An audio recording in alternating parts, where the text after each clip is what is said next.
మేడ్చల్ మల్కాజ్గిరి జిల్లా ఘటకేసర్ గట్టు మైపమ్మ జాతరకు దేవాదాయ శాఖ ఆధ్వర్యంలో ఏర్పాట్లు చేశారు. దేవాలయాన్ని విద్యుత్ దీపాలతో అలంకరించి చలువ పందిళ్లు వేయించారు.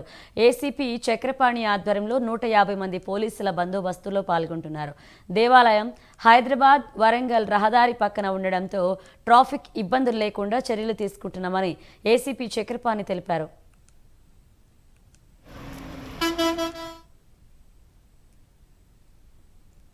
అని కోరుకుంటూ రేపు మీకు అందరికి తెలిసిన విషయమే గట్టు మైసమ్మ వారి జాతర కార్యక్రమం ఉంది. రేపు ఎర్లీ మార్నింగ్ 4 o'clock నుంచి స్టార్ట్ అవుతుంది. ఇది తర్వాత అప్ టు మధ్యాహ్నం 12 ఆ ప్రాంతంలో మనకు రంగం కార్యక్రమం కూడా ఉంటుంది. ఇక్కడ భవిష్యవాణి కూడా చెప్తారు ఇక్కడ అమ్మవారిది.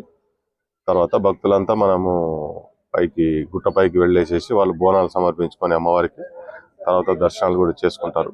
తర్వాత ఇక్కడ మిగతా కార్యక్రమాలు చేసుకొని వాళ్ళంతా ఇక్కడనే టెంట్లన్నీ వేసుకొని ఇక్కడనే వాళ్ళు వంటలు చేసుకొని ఇక్కడనే అన్ని కుటుంబంతో సహా వచ్చేసి వాళ్ళంతా ఇక్కడనే భోజనాలు చేసుకొని తర్వాత ఈవినింగ్ టైంలో రిటర్న్ అవుతారు.